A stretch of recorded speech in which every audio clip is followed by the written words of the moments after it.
Okay. Good morning everybody. आज मी back pain आणि neck pain या विषयाबद्दल बोलणार आहे. माझं नाव डॉक्टर केदार देवगावकर. एक minute. So just to tell everybody briefly about me पुण्याचाच आहे. प्रबोधिनी आणि SP कॉलेज असा माझा प्रवास आहे. त्याच्यानंतर BJ मेडिकल मध्ये होतो आणि मग चंदीगडला होतो PGI मध्ये. MS ऑर्थो केलं आणि मग त्यानंतर 12 वर्ष UKत होतो. तिकडे मी MRCS, AFRCS, MSc, FRCS असे केले डिग्रीज आणि मग नंतर 1 वर्ष अमेरिकेत होतो स्पाईनची फेलोशिप करायला.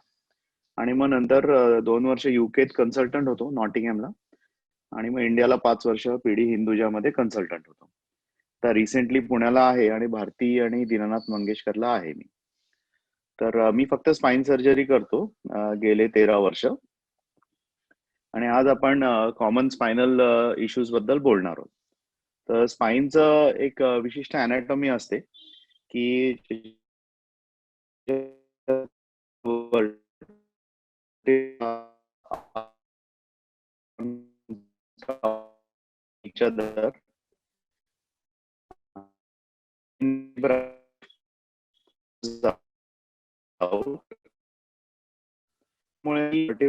नर्व कंप्रेस हो आणि म्हणून problem. In between the vertebra एक डिस्क असते आणि त्या डिस्कचं काम असतं की to provide stability as well as flexibility to the spine. त्याच्यामुळे प्रॉब्लेम येतात. त्या डिस्कचं स्ट्रक्चर पण असं असतं की it is does not have blood supply आणि त्याच्यामुळे काही डिस्कला इंजुरी जर झाली तर मात्र हिलिंग होत नाही. त्याच्यामुळे डिस्क प्रॉब्लेम एकदा सुरू झाला की तो लवकर बरा होत नाही आणि हळूहळू बॉडीचा स्टिफनेस वाढत जातो, मणक्याचा स्टिफनेस वाढत जातो विथ एज. बिकॉज ह्या ज्या अक्युम्युलेटेड डिस्क इंजुरीज असतात त्या ऍक्च्युली रिपेअर होऊ शकत नाहीत. So that is the problem की मणक्याचे आणि स्पाईनचे प्रॉब्लेम एज नुसार वाढत जातात आणि ते लवकर जात नाही. आणि त्याचं पर्यवसन असं होतं की बॅक पेन आणि नेक पेन सुरू होतं आणि इट इज व्हेरी कॉमन. बऱ्याच लोकांमध्ये असतं आणि 2 to 3 टाइम्स अ इयर हे साधारण सगळ्यांना मान दुखी, पाठदुखी याचा त्रास असतोच. But the good thing, it is usually self-limiting, and only in 1% of cases, back and neck pain is due to serious problems. The various regions की कुठे होतं कॉमनली, ते जंक्शनल रिजन्सला कॉमन असतं pen. One part which is extremely mobile and the other part of the spine which is not mobile, तिथे usually pen होतं. The C5 to C7 जिथे सर्वायको-थोरॅसिक junction असतं तिकडे कॉमन असतं पेन. तसंच थोरॅको-लंबर जंक्शन D10 to L1 तिथे common असतं आणि लंबोसेक्रल जंक्शन जिथे L4 to S1 तिथे कॉमन असतं. Another common site is at the bottom of the sacrum, जिथे सेक्रम आणि कॉक्सिक्सचा जॉईंट असतो. तिथे सेक्रम मूव्ह होत नाही, कॉक्सिक्स मूव्ह होत नाही, मतलब त्यांचा मधला जो जॉईंट असतो तो बराच मूव्ह होतो आणि तिथे प्रॉब्लेम येऊ शकतो. So what are the common risk factors for back neck pain? Multiple factors. Ageing, as you grow older हे बॅक पेनचे एपिसोड वाढत जातात. पोश्चर वाईट असेल तर, वेट जास्त असेल तर, बॉडीमध्ये continuous chronic vitamin D deficiency असेल तर, if you are a smoker और if you lack exercise, osteoporosis असेल तर मायक्रो फ्रॅक्चर होऊ शकतात आणि बॅकपेन होऊ शकतं. आणि particular profession lot of sitting is involved, teachers, bankers, IT professionals यांच्यात बॅकपेन होऊ शकतं. स्पोर्ट्समॅन मध्ये अनयुज्युअल डिमांड असतात बॅकवरती, त्याच्यामुळे बॅकपेन होऊ शकतं. Menopause is also commonly linked to back pain. आणि प्रेग्नन्सीमध्ये because of the weight and the posture of the spine back pain is very common. आता हे सगळे जे एक्झाम्पल्स आहेत ते पुअर पोस्चरचे आहेत. The neck is not supported, the spine is twisted in one example. दुसऱ्या याच्यात पण अपर बॅकला काही सपोर्ट नाहीये आणि चौथ्या याच्यात फक्त मानेला आणि बटक्सला सपोर्ट आहे, पूर्णपणे स्पाईन अनसपोर्टेड आहे. So these are typical examples of poor posture. Some more examples हे आपण बऱ्याचदा बघत असतो. So what is proper sitting? Proper sitting म्हणजे in the office you need a rotating chair, arm support पाहिजे, बॅक रेस्ट पाहिजे, neck rest पाहिजे आणि ऍडजस्टेबल हाईट पाहिजे, जेणेकरून तुमचे पाय तुम्ही जमिनीवर ठेवू शकता आणि स्पाईनला ट्विस्ट करायची गरज नाही. इवन जो कम्प्युटर स्क्रीन आहे, it is better if it is at the level of the eyes rather than down. म्हणजे मान सरळ ठेवून तुम्हाला तुमच्या स्क्रीनकडे बघता यायला पाहिजे. हे करेक्ट पोस्चरचे आहे. other important thing I tell all of my patients is standing to work is also a good thing. म्हणजे इंटरव्हर्टिब्रल डिस्क प्रेशर जे असतं ते सिटिंग पोझिशन मध्ये मॅक्झिमम असतं आणि chronic sitting long time sitting gradually ते प्रेशर बिल्डअप होत जातं and that is one of the reasons why you get disc tear and the disc prolapse. त्याच्यामुळे 45 मिनिट्स सिटिंग झालं कंटिन्युअस की एक 5 मिनिटं तुम्ही उभं राहिलं पाहिजे. That is a good way to avoid disc problems. A lot of workplaces are providing these things now. So there is another important concept की जे स्पाइन हेल्थ मध्ये बरंच इम्पॉर्टंट आहे ते म्हणजे स्पायनल अलाइनमेंट. आता स्पायनल अलाइनमेंटचा सोप्या शब्दात सांगायचं झालं तर when you are standing or sitting your head has to be on top of your pelvis in the front alignment and also sideways. जर साइडनी बघितलं तर डोकं बरोबर पेल्विस म्हणजे सेक्रमच्या वरती पाहिजे आणि पुढच्या म्हणजे फ्रंटल व्ह्यू मध्ये पण एक्झॅक्टली ते पाहिजे. So that is the key to minimising pressure and strains on the spine. आणि ते अलाइनमेंट जर तुम्ही मेंटेन केली तर युजली स्पाइनचे प्रॉब्लेम्स येत नाहीत. म्हणून आपण जे लहानपणी सांगतो सगळ्या मुलांना किंवा आई वडील सांगत असतात की ताट बसा, त्याचं रिझन हे आहे की मेंटेन युअर स्पायनल अलाइनमेंट. तर स्पायनल मॅल अलाइनमेंट झाली की एसिमेट्रिक प्रेशर होतात आणि मग डिजनरेशन सुरू होतं आणि ते हळूहळू प्रोग्रेस होतं. Sagittal balance and coronal balance are very important. आता ह्या काही बायका दाखवल्यात मी विलेजेस मधल्या आणि त्यांच्या डोक्यावरती एक 15, 20, 25, 30 किलोचं वजन सहज इकडून तिकडे नेतात. पाण्याचा हंडा असतो आणि त्याला ते सपोर्ट पण करत नाही. तर the key to doing this easily is spinal alignment. तो जो हंडा आहे तो बरोबर पेशंटच्या खांद्यांच्या मधोमध आहे. इव्हन साइड व्ह्यू मध्ये जो डोक्यावर घेतलेला आहे तिने मोठं ते ऑब्जेक्ट ते एक्झॅक्टली तिच्या सेक्रमच्या वरती आहे. So if you can maintain your spine in alignment, त्याच्यावरचे स्ट्रेसेस कमी असतात, त्याच्याचा एफर्ट जो असतो तुम्हाला पोस्चर मेंटेन करायचा तो इव्हेंच्युअली कमी होतो and that prevent spinal degeneration. आता हे क्लासिकल पिक्चर सगळ्यांना माहिती आहे की when you are young your spine is straight and erect. As you हळूहळू a lot of old people have nice spines. Many of my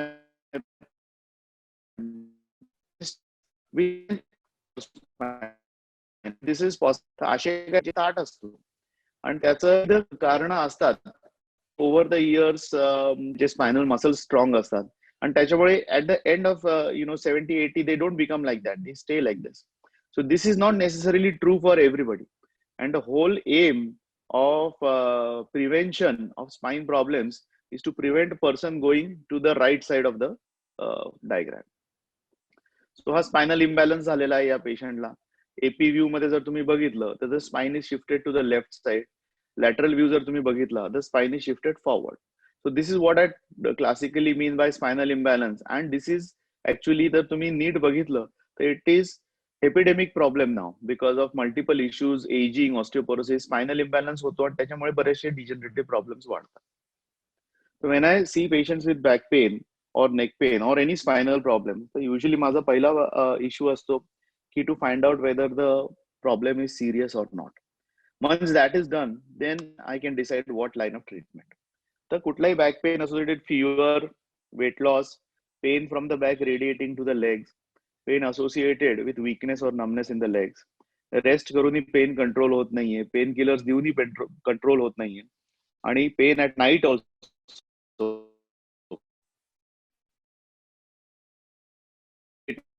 even after 2 to 3 weeks of treatment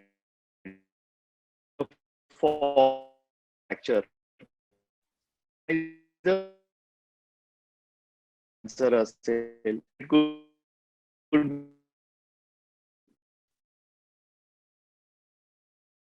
blood. So all the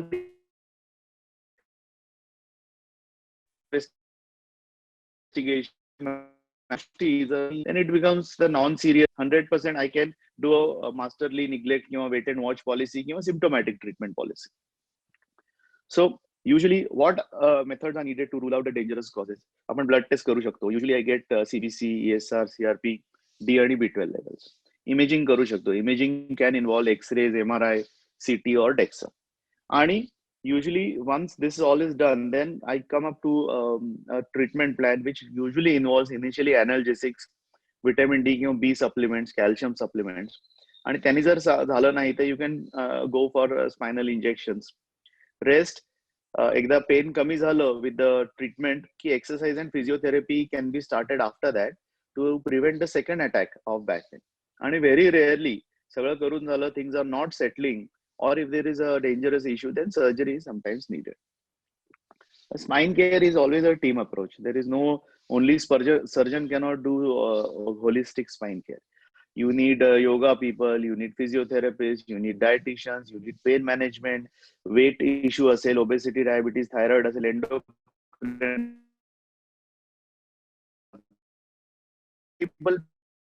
people involved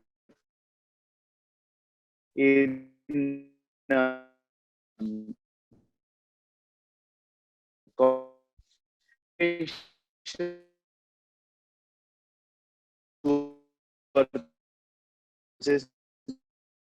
in source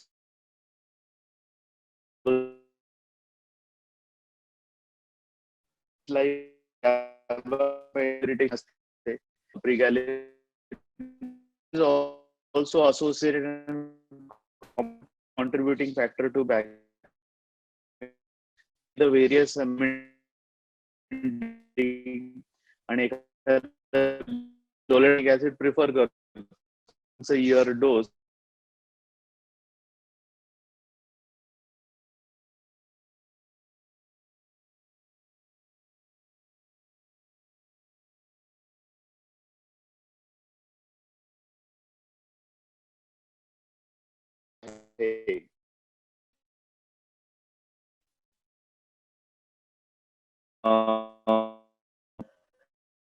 For the separation होतो.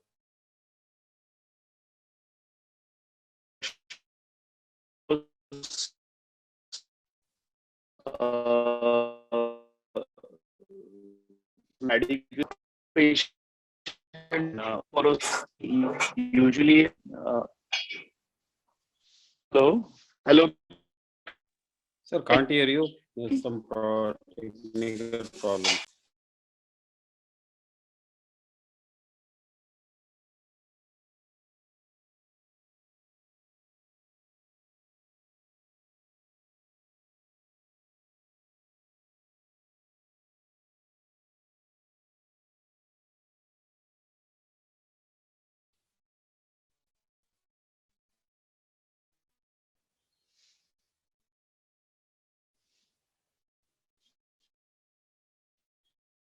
can you hear?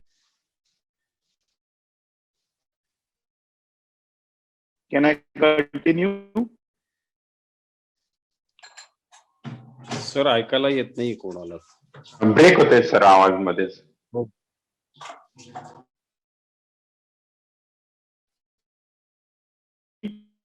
आता येतंय ऐकायला?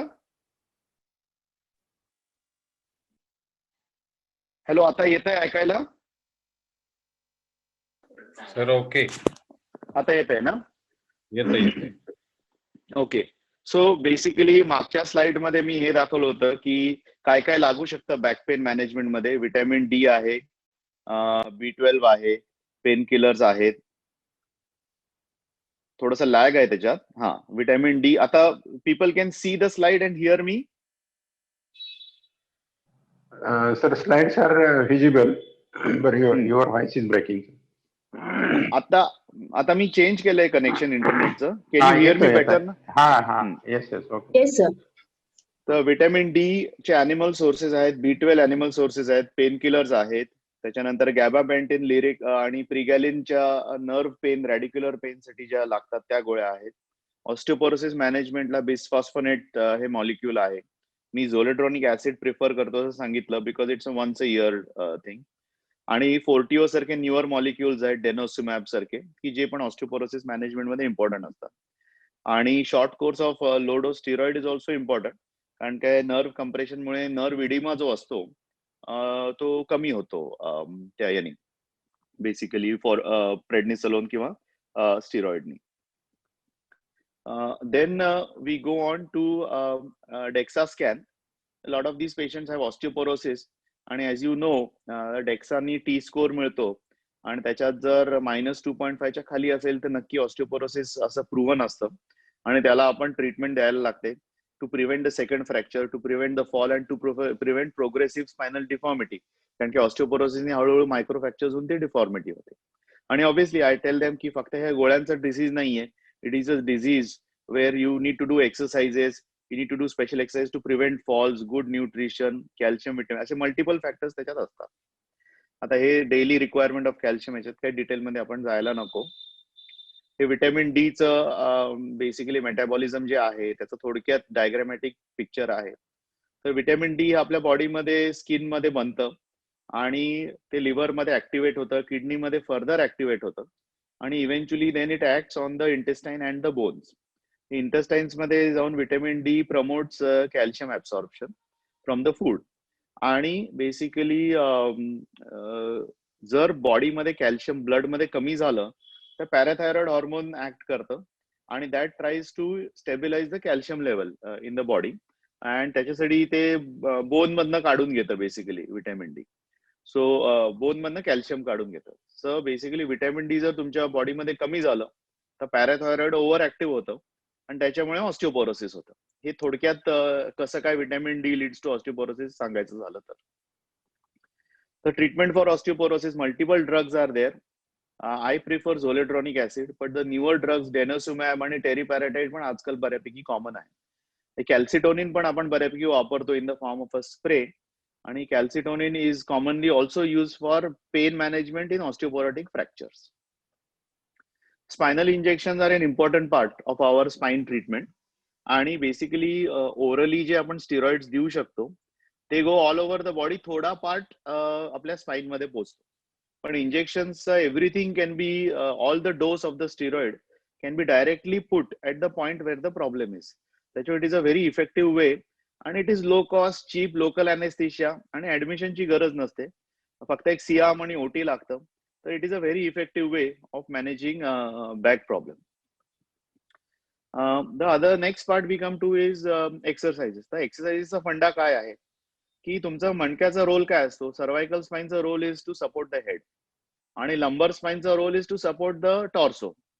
तर cervical स्पाइनला help करणारी म्हणजे सर्वायकलची related muscles, ते जर वीक झाले तर स्पाइन वरती लोड वाढतो आणि ते जर स्ट्रॉंग झाले तर स्पाइनचा लोड शेअर होतो. सो ते मसल स्ट्रॉंग जर केले आपण तर आपले नेक पेनचे, बॅक पेनचे हे एपिसोड्स कमी होतात. आणि ते स्ट्रॉंग करायचे is Wien the neck pain is gone away. During the back pen और नेक पेन एपिसोड ते करणं चुकीचं असतं कारण की त्यांनी पेन वाढू शकतं. सो एकदा सेटल झालं की मग आपण करायचं. हे काही काही एक्सरसाइजेस आहेत की जे मी माझ्या पेशंट्सना सांगतो. सिम्पल एक्सरसाइजेस सांगितले तर केले जातात.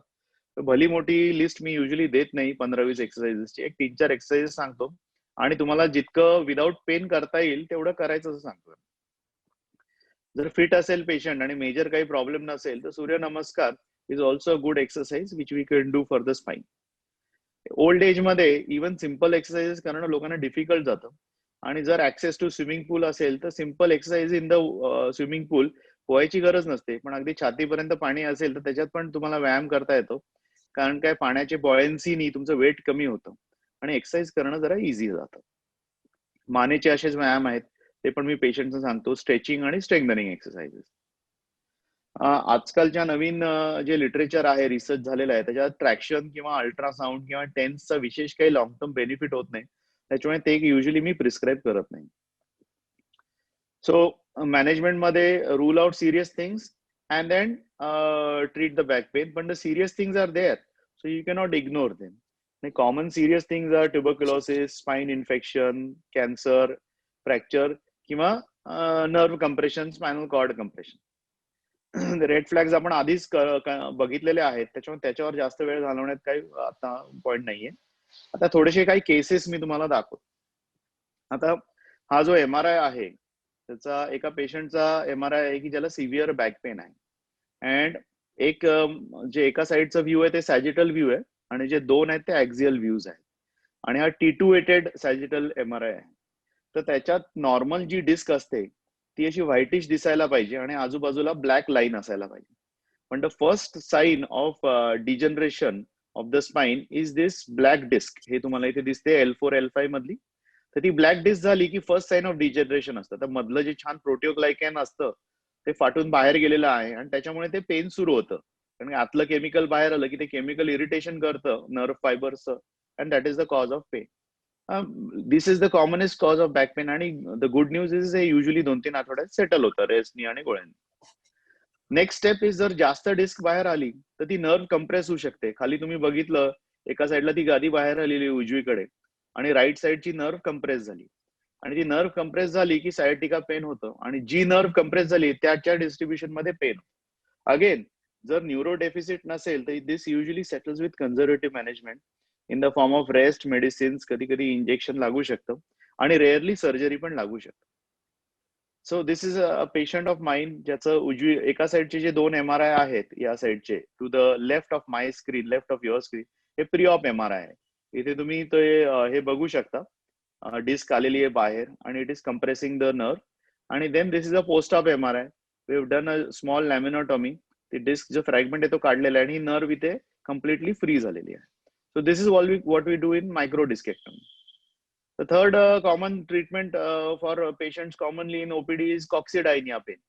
As मी सांगितलं की खाली जे असतं सेक्रम आणि कॉक्सिक्सच्या मध्ये बऱ्याचदा ती मुवमेंट कमी झाली की ते कॉक्सिक्स वरती जोर येतो आणि ते मुवमेंट होत नाही आणि त्याच्यामुळे तिथे पेन होतं.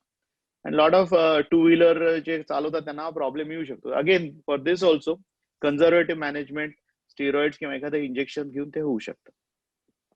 The next common thing we treat is lumbar stenosis. So basically because of wear and tear lumbar stenosis होतं आणि त्या नर्व्सची जागा कमी होते आणि त्याच्यामुळे पायात भयंकर कळा येतात आणि मग प्रॉब्लेम येतो, न्यूरो डेफिसिट होऊ शकतो. तर हा जो सॅजिटल MRI आहे हा वरचा स्पायनल कॉर्ड आहे, इथे नर्व्स आहेत आणि हे जे 2 लेवलला आणि 3 लेवलला इथे ही डिस्क बाहेर आलेली आहे त्याच्यावर नर्व्सला जागाच नाही झालेली. So that's why they get severe radicular pain because of nerve compression आणि त्यांचं चालणं आणि उभं राहणं कमी होऊन जातं. So to treat this condition, if it is mild to moderate, again conservative management is helpful. पण सिव्हिअर असेल तर मात्र सर्जरी लागते.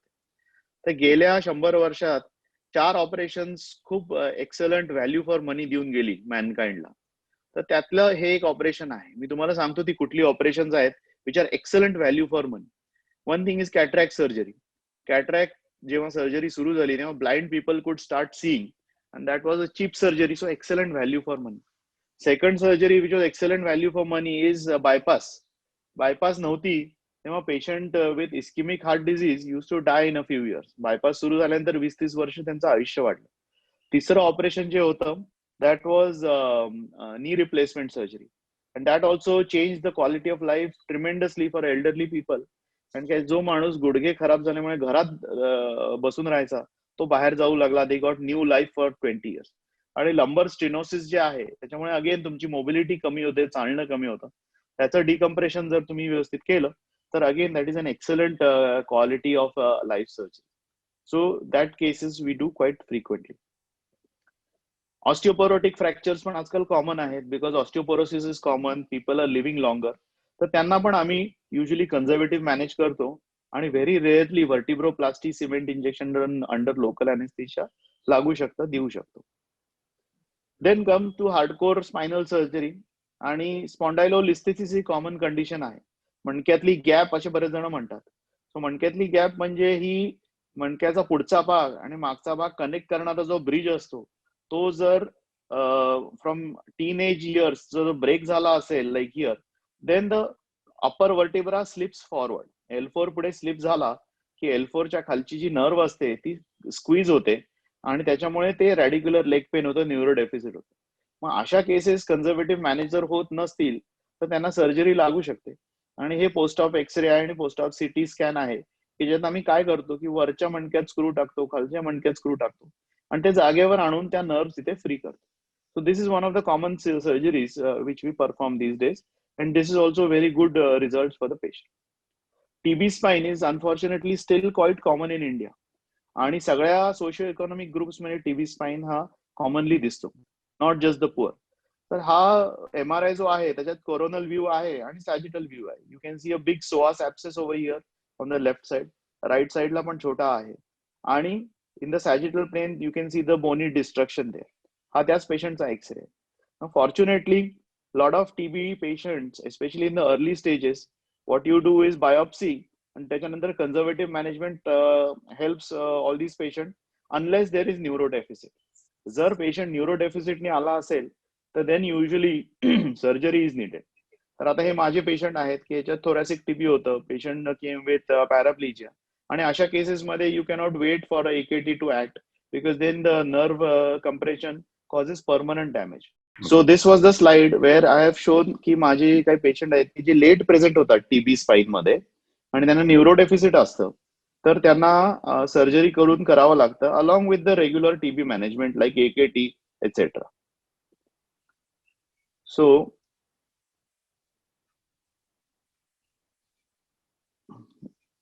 एक मिनिट, नेक्स्ट स्लाइडला मी जातोय, थोडस स्लो आहे. हा, मग त्याच्यानंतर ही जी स्लाइड आहे ती कॅन्सर मध्ये जे मेटास्टेसिस होतात त्याची स्लाइड आहे.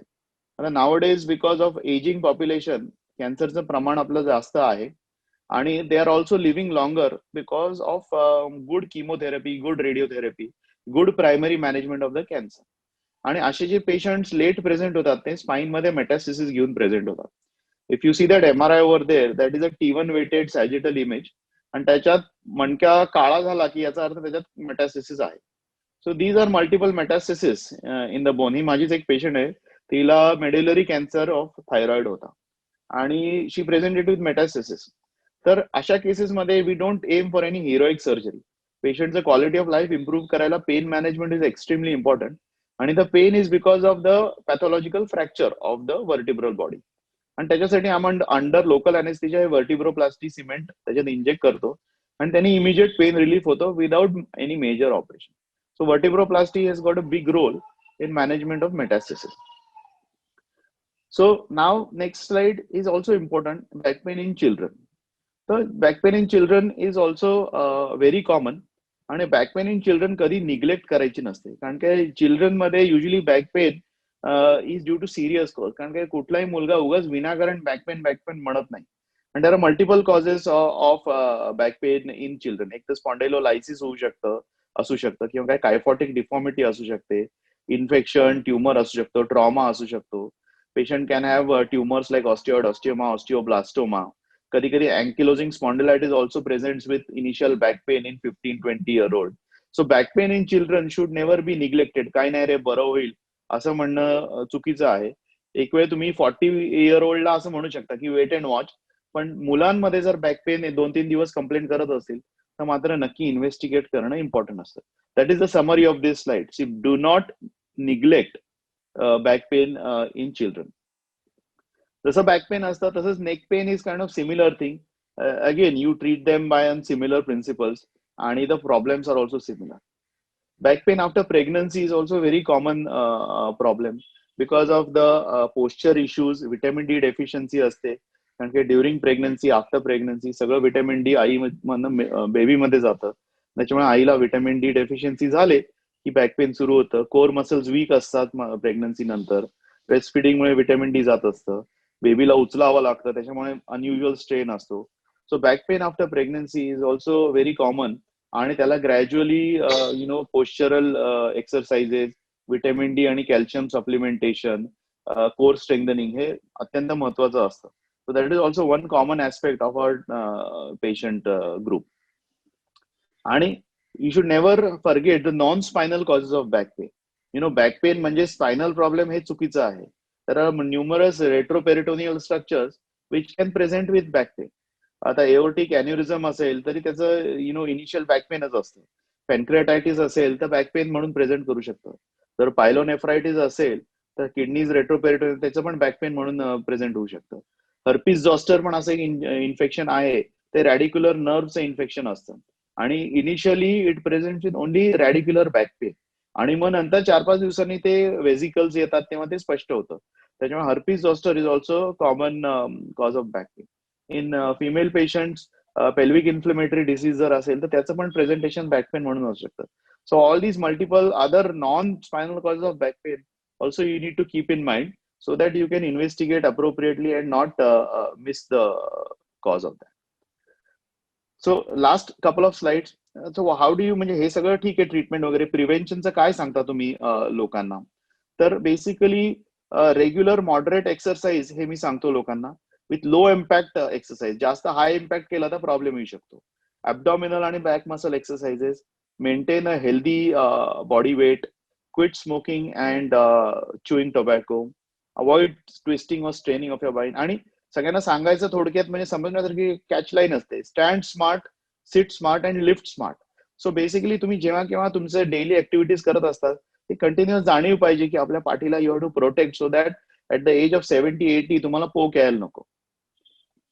आणि बॅक पेनचे पेशंट बऱ्याचदा घाबरलेले असतात, त्यांना असं वाटतं की अरे बाबा काहीतरी मेजर काहीतरी पाठीत प्रॉब्लेम येतोय. So that is not correct because in 90-95%, 99% cases, the cause is not serious. So you empower the patient. First of all, reassure them. Routine activities चालू ठेवायला सांगा, especially जर serious cause नसेल. तर avoid positions and activities which bring about the pain. पेशंटना natural history of back pain explain जर केली आणि त्यांना जर हे पटवून दिलं की मेजॉरिटी केसेस सिरियस नसतात आणि सेटल होतात विथ टाइम, तर त्याच्यातच त्यांना बराचसा दिलासा मिळालेला असतो.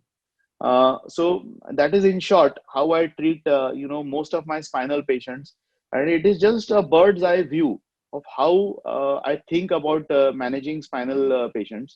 आणि obviously तुमच्याकडे मेजॉरिटी पेशंट्स येतात as GP community. Back pain किंवा नेक पेनचे पेशंट पहिले जीपीस कडे येतात आणि तुमचा मेजर रोल आहे याच्या ट्रीटमेंट मधला. आणि बेसिकली सिरियस जर कॉज असेल आणि ते जर लवकर रिफर झालं स्पेशलिस्ट कडे तर त्याचे आउटकम्स हे चांगले असतात. So that's all. My talk is over.